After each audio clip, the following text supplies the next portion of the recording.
এটা বলিয়েন না। এই যখন সাইজ করে দিছে, ও বা এমন চিন্ময় প্রভুর পক্ষে উকিল নাই, এখন কি নাই, এখন কি নাই, সুবহানাল্লাহ, কি নাই।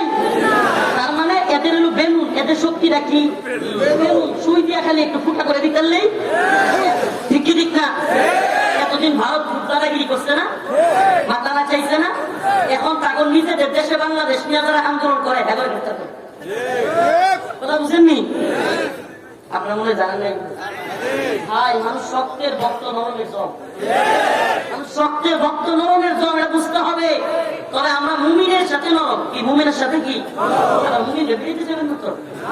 মুমিনের জান মাল ইজ্জত সম্মান রক্ত আরেক মুমিনের জন্য সব কি হারাম, সব কি হারাম। আশিদ্দাউ আলাল কুফার রুহামাউ বাইনাহুম, আমরা আশিদ্দাউ আলাল কুফার কাফের মুশরিকদের বিরুদ্ধে শক্ত, কাফের মুশরিকদের বিরুদ্ধে শক্ত। কারণ কি আল্লাহ বলছে, কে বলছে? এটা ঈমানের দাবি। কিন্তু রুহামাউ বাইনাহুম, রাসূল বলেছেন আমি এবং আমার সাহাবায়ে কেরাম, আল্লাহ নিজে সার্টিফিকেট দিচ্ছেন আমার রাসূল এবং তার সাহাবায়ে কেরাম তারা নিজেরা নিজেদের মধ্যে বন্ধুত্বপূর্ণ। কি তারা কি? তো ইতিহাস শেষ করে দিই, লম্বা সময় চলে গিয়েছে, আমার আবার যেতে হবে গুরুদাসপুর। আমি কয়েকদিন ধরে মাহফিলে আসতে পারতেছি না অসুস্থতার কারণে। তো না যে আমার ভাই, প্রিয় বড় ভাই উম্মাতুল রাহবার শাইখ হারুনি স্যার হাফিজাহুল্লাহ গতকালকে একটা মেসেজ করছে আমার, বলতেছে মুমিনের বিজয়ে মুমিনই সবচেয়ে বেশি আনন্দিত হয়। সুবহানাল্লাহ। আমার আনন্দ দেখে ভাইটা পুশ করে লাভ রিয়েক্ট পাঠাইছে, বলতেছে মুমিনের বিজয়ে মুমিনরাই সবচাইতে বেশি খুশি হয়। একটু বয়ান এক শেষ বুঝাই দিয়ে যাই। এইবার বয়ান শুরু হয়ে গেছে, আবার দেখেন কত নির্লজ্জ। যখন আমেরিকার বিরুদ্ধে বিজয় হয়ে গেছে, এখন এই মিডিয়ায় বলতেছে রাশিয়া প্রত্যক্ষ এবং পরোক্ষ মদদের কারণে আফগানিস্তানে তালেবানরা বিজয়ী হতে পেরেছে। এখন বলেন কি, আমার কথা শুনেন না, রাশিয়ার প্রত্যক্ষ এবং পরোক্ষ মদদে, রাশিয়ার অস্ত্রে ড্রোনে আমেরিকাকে তালেবান কি করতে পারছে? তোর বাপের টাকা দিয়ে আসে শুনছে তালেবান। হ্যাঁ, তুই এই বয়ান কোথায় হয়নি? রাশিয়া কেন, পৃথিবীর যে কোনো রাষ্ট্র থেকে তালেবান টাকা দিয়ে অস্ত্র কিনছে, এটা তোমার সমস্যা কি? সমস্যা আছে? এ ভাই, যুদ্ধ লাগলে এক দেশ আরেক দেশের কাছ থেকে অস্ত্র কিনে আনে, এটা স্বাভাবিক বিষয়। আমি কিনে আনছি, এখন এটাকে বয়ান প্রচার করছে। এই বিজয় কাদের বিজয়? রাশিয়া। এই বিজয় কাদের? আগে যখন সোভিয়েত রাশিয়ার বিরুদ্ধে বিজয় হয়েছিল তখন বয়ান কি ছিল? আমেরিকার বিজয়। এখন কাদের বিজয়? রাশিয়ার বিজয়। সুবহানাল্লাহ। এইবার আসেন এখনকার সময়। ইসরায়েল সিরিয়া একেবারে কাছাকাছি সীমানা। সুবহানাল্লাহ। ঐতিহাসিকদের মতে যারা জিহাদ বুঝেন, কিতাল বুঝেন, রাজনীতি বুঝেন, এরা বলেছেন ফিলিস্তিনকে কোনোভাবে স্বাধীন করা যাবে না, ইসরায়েলকে কোনোভাবে হটানো যাবে না যদি জর্ডান সিরিয়া বা এই আশপাশের অঞ্চলগুলোকে স্বাধীন না করে। কারণ কি? কারণ ফিলিস্তিনে দুইটা, ইসরায়েল আর ফিলিস্তিন একটাই, ভিতরে দুইটা। আপনি কখনোই ইসরায়েলের বিরুদ্ধে সফল হবেন না। কেন? আপনি যখন ভিতরে ঢুকে যাবেন আপনাকে মারতে সহজ, আপনাকে মারতে কি। কিন্তু পার্শ্ববর্তী বর্ডার গুলো থেকে যদি ত্রিমুখী আক্রমণ হয় তবেই ইসরায়েল খান হয়ে যাবে। আর রাসূলের সে ঐতিহাসিক ঘোষণা, সিরিয়া হলো শামের কলিজা। সিরিয়া কি? ঐতিহাসিক শাম, যেটার ব্যাপারে রাসূলের হাদিসে ঘোষণা আছে, অসংখ্য হাদিসে। শামের কলিজা বলা হয় সিরিয়াকে। কোথায়? সুবহানাল্লাহ। জ্ঞান বিজ্ঞানের শহর, ইতিহাস ঐতিহ্যের শহর, মক্কা মদিনার পর তৃতীয় আমাদের পুণ্যভূমি সিরিয়া, দামেস্ক। সেই দামেস্ক বিজয়ী হয়েছে। আর এখন এই দাজ্জালি মিডিয়া মুজাহিদদের সফলতা, মুজাহিদদের বিজয়কে আড়াল করার জন্য এখন বয়ান তৈরি করছে। রাশিয়া এবং ইরানকে হারানোর জন্য ইসরায়েল এবং আমেরিকা SDH কিংবা এই বাহিনীকে তারাই সহযোগিতা করেছে। এই বিজয় তাদের বিজয়। এই বয়ান তৈরি করছে কি করে নাই? পাইতেছেন এই বয়ান? কেউ কেউ পাচ্ছেন? এই বয়ানের একটু বেলুনটা ফুটা করে দিচ্ছে। এই বয়ানে শুনেন, এই আমার কথাগুলো বুঝবার চেষ্টা করেন। এই বয়ানটা ফুটা করে দিতে আমার এক মুহূর্ত লাগছে না।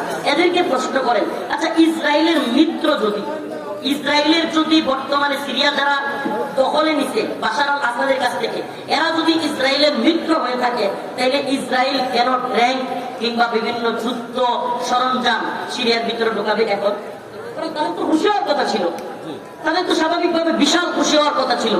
আমি বুঝতেছি না, ঐতিহাসিক ভালো লাগতেছে না, ভালো লাগতেছে না। সিরিয়ার বিজয়, এই বিজয় উম্মার কত বেশি উপকার করেছে এবং মুসলিম উম্মার উম্মার নতুন জাগরণের পথ তৈরি হয়েছে।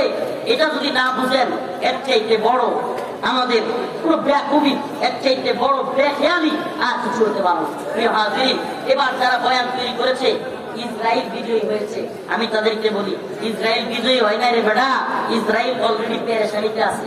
সর্বনাশ, আমেরিকা ইসরায়েল কইতেছে এই মুজাহিদদের হাতে, তাদের মতে জঙ্গিদের হাতে যদি আল্লাহ না করুক, মানে তারা তো আল্লাহ হয় না, ভগবান কাছে এটা মুজাহিদ হয়, ওই যদি খালি এদের হাতে ওই অস্ত্রগুলো, যেগুলো রাশিয়ান, যেগুলো ইরানি, এই অস্ত্রগুলো ওদের হাতে চলে যায়, তাহলে ইসরায়েল খানকার হয়ে যাবে। এই ভয়ে একদিন চাইতে পারে নাই আমেরিকা এবং ইসরায়েল সম্মিলিত ভাবে রাশিয়ার কি বলে সিরিয়ার বিভিন্ন ঘাঁটিতে আক্রমণ করতেছে।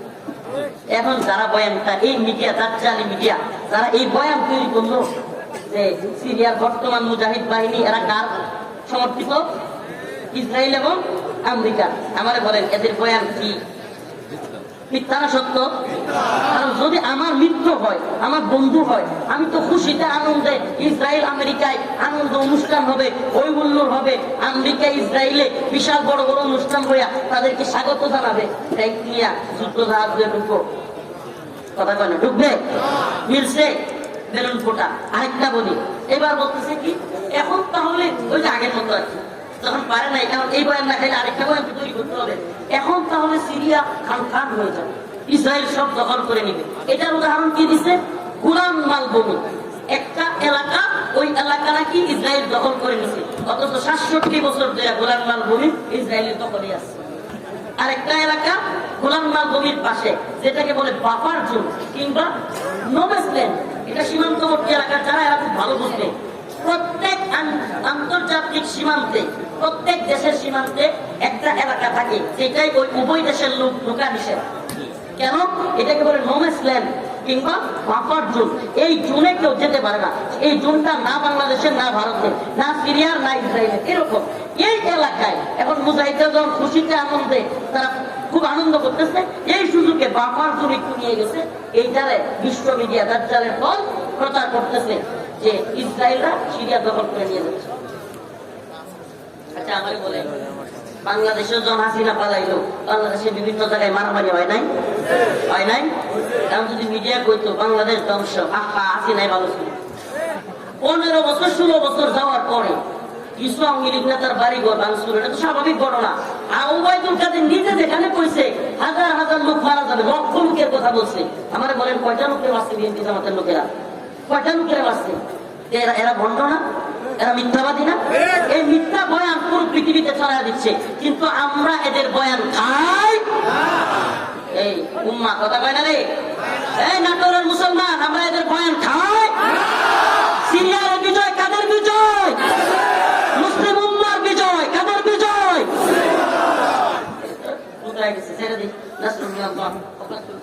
সবার কাছে কাজ করে দোয়া চাই, আপনাদের এই পূজানুতে লাস্ট কথাগুলো বলতে পারলাম না। এই বিজয় কাদের বিজয়? কাদের বিজয়? কাদের বিজয়? 500 লোক পায় না। এই বিজয় মুসলিম উম্মার বিজয়। আমরা পৃথিবীতে জানা দিতে চাই 1924 সালে খেলাফতে উসমানীর পতন হয়েছে, 2024 আসতে পারে নাই। আল্লাহ পাক দিকে দিকে আফগানে, সিরিয়ায়, ইয়েমেনে, মালিতে, সোমালিয়ায় মুসলিমদের বিজয় ধ্বনি, প্রতিধ্বনি বাজাইতে বাজাইতে পৃথিবীতে দেখা দিচ্ছেন। এই শতাব্দী বিজয়ের শতাব্দী, এই শতাব্দী মুসলিমদের জাগরণের শতাব্দী। এই শতাব্দীতে গানি পালিয়েছে, হাসিনা পালিয়েছে, বাশার আল আসাদ পালিয়েছে, প্রত্যেকটা জালেম সরকার এই শতাব্দীতে পলায়ন করবে ইনশাআল্লাহ।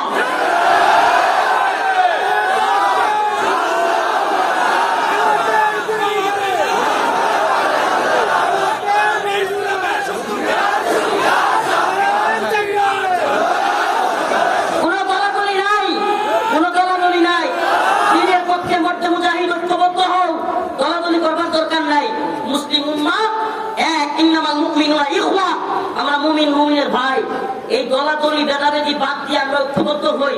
এই শতাব্দীতে ইনশাআল্লাহ আলামত বলতেছে হিন্দুস্তান বিজয়ী হবে।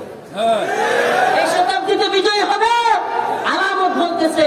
এরা যতই হাত ডাক দেখ, কামান বিমানের ড্রোনের ভয় দেখা, মুসলিম উম্মার মধ্যে মুজাহিদরা বাংলাদেশ এসে দাঁড়ায় গেলে আফগান পাকিস্তান এরা বসে থাকবে না। কথা বলেন না? চতুর্দিকের আক্রমণে কুমতাসা হয়ে ভারত পালাইতে বাধ্য হবে। এটা ভারতের ঐতিহাসিক যারা রাজনীতি বুঝে তারা পর্যন্ত বলতেছে ভারত এখন যে কোনো যুদ্ধ লাগলে ভেঙে খান খান হয়ে খুদ এখন যুদ্ধই লাগে নাই, খুদ এখনই ত্রিপুরা, আসাম, এই সমস্ত মেঘালয়, এই সমস্ত রাজ্যগুলো এখনই স্বাধীনতা চায়। এদের সাথেই ভারতীয় বাহিনী টিকতে পারে না। আর সব দিক থেকে মাইল লাগলে যারা ভয় করে, যারা মনে মনে এই আওয়ামী লীগ, যুবলীগের কিংবা এদের খাওয়ানো ট্যাবলেট দিলে মনে মনে করে ভারতের সাথে কিভাবে এত বড়। আমি বলি আমাদের চারপাশে ভারত, আমাদের টেনশন এক ভারতরে নিয়া, কয়টা নিয়া, কিন্তু ভারতের চারপাশে পাশে তো শত্রু। তাদের টেনশন তো একজনের নিয়ে না। আপনি রাজনীতি কি বুঝলেন? আপনারা যে ট্যাবলেট গিলাইছে ওইটাই গিলছেন। উম্মার মধ্যে মুজাহিদরা জায়গা গেলে ইনশাআল্লাহ ইনশাআল্লাহ মুসলমানদের বিজয় হবে। আল্লাহ পাক কোরআনের আয়াতে এটাই বলেছেন, ইদা জা নাসরুল্লাহ, যখন সাহায্য চলে আসবে, ওয়াল ফাত, বিজয় সহকারে, ওয়াইতান নাস, তোমরা দেখবে, ইয়াদখুলুনা, মানুষ প্রবেশ করবে, দলে দলে ফি দীনিল্লাহ, দ্বীনের মধ্যে আফওয়াজান, দলে দলে। সুবহানাল্লাহ। তার মানে বিজয় আসলে মানুষ কি করে? দলে দলে দ্বীনে প্রবেশ করে। দাওয়াত দেয়া লাগবে না, এমনিতে দেখবেন হুমানে মানুষ মুসলমান হয়েছে। রোনালদো মুসলমান হয়ে যেতেছে। সুবহানাল্লাহ। আরে হাসেন কেন? আল্লাহ পাক ইসলামের এত ছড়াছড়ি এই শতাব্দীতে দিচ্ছেন, যে শতাব্দী উম্মার বিজয়ের শতাব্দী। এটা নিজেকে তৈরি করেন, আপনি বিজয় হবেই, আপনাকে সহ অথবা সারা।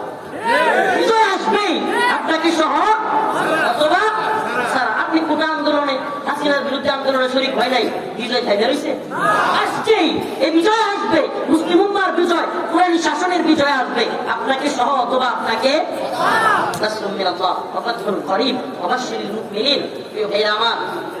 আমি মাজলুম মানুষ, অসুস্থ ছিলাম, কিন্তু এই বিজয় সুবহানাল্লাহ সুস্থ করে তুলছে। কালকে সারা রাত কইরা পার্টি দিছে, খিচুড়ি খাইছি, বিরিয়ানি, পোলাবাদ নিয়া, মোটর সাইকেল নিয়া এলাকায় সুনাম দিছি, কালেমার পতাকা উড়াইছি। আরে কি যে ভালো লাগছে। সুবহানাল্লাহ। মুমিনের বিজয়ে মুমিনই তো প্রশান্তি পায়। কি ঠিক না? মুমিনের বিজয়ে মুমিন কি পায়? প্রায় একটা পর্যন্ত আনন্দ করছি। ওই পতাকা বানাইছি, কালেমার পতাকা বানাইছি, পথ পথ করে উড়াইছি, মাদ্রাসা ছাত্ররা নিয়ে তাকবীর দিছি, সব পোলাপান নিয়ে মিছিল করছি, বড় বড় ব্যানার বানাইছি। এরপরে পোলাপান এলাকার যেগুলো ছাত্রলীগ, ছাত্র দল, যা মন চায় আছে সব একখানো করছি। বলছি এই বিষয়ে আমাদের ব্যক্তিরা একখানো কইরা হাসিনার বিরুদ্ধে, বাশার আসাদের বিরুদ্ধে স্লোগান দেওয়াইছে। সবাই হাসে, হুজুর কি করলেন আপনি? ছাত্রলীগে দিয়ে হাসিনার বিরুদ্ধে। আমি বলছি বেটা কিসব দল বেটা, আমরা মুসলমান। এটা বুঝাই দিছি, সবগুলো বুঝাবেন, এটা কোনো দল নাই, আমরা মুসলমান। ঠিক আমরা কি মুসলমান? দিনের প্রয়োজনে আমরা এক হয়ে যাব, ঠিক আছে ইনশাআল্লাহ। এই প্রোগ্রামটা আমি শুনে অনেক খুশি হয়েছি। আল্লামা সাইদি রাহিমাহুল্লাহ, আল্লাহ পাক তাকে জান্নাতের আলা মাকাম দান করুন। এই মাঠে, এই ময়দানে সাইদি রাহিমাহুল্লাহ আসতেন। এই মাঠটা, এই প্রোগ্রামটা, এই যে আমার বাবা আব্দুল কাদের মুন্সি, আমার এই বাবা গুলো তো ভুল, বাবা কোন যায়, বিয়ে যেহেতু করে নাই তার ভুল আমি নাই, আমরাই করতে পারি। বাবা বিয়ে যেহেতু করবে না, তো বাপ তোরা হলে দুঃখ লাগবেই, পোলা মানে এমন কিনে হইলে তো দায়িত্ব হইব বাপ। আচ্ছা, এই বাবাজি এই প্রোগ্রামটা যাতে করে করতে পারে, চালু রাখতে পারে, বরেণ্য আলেমদেরকে প্রতি বছর আনতে পারে, এটা আপনারা চান? এই ময়দানটা প্রতি বছর এইভাবে ভরপুর হোক, আপনারা জানতে চান না? কারা কারা চান না? হাত তুলে। সচেতন আছেন কিনা দেখলাম। কারা কারা চান? হাত তুলে। আল্লাহু তাকবীর, আল্লাহু তাকবীর। যারা চান তারা কিছু কিছু হাদিয়া আমার এখানে দিয়ে আসেন। এই যে লুৎফুর রহমান, এই বাবাজি ৫,০০০ টাকা দান করেছে। মাশাআল্লাহ, ৫,০০০ টাকা। এই প্রোগ্রামটা থাকুক, প্রোগ্রামে ব্যাপক খরচা দিই।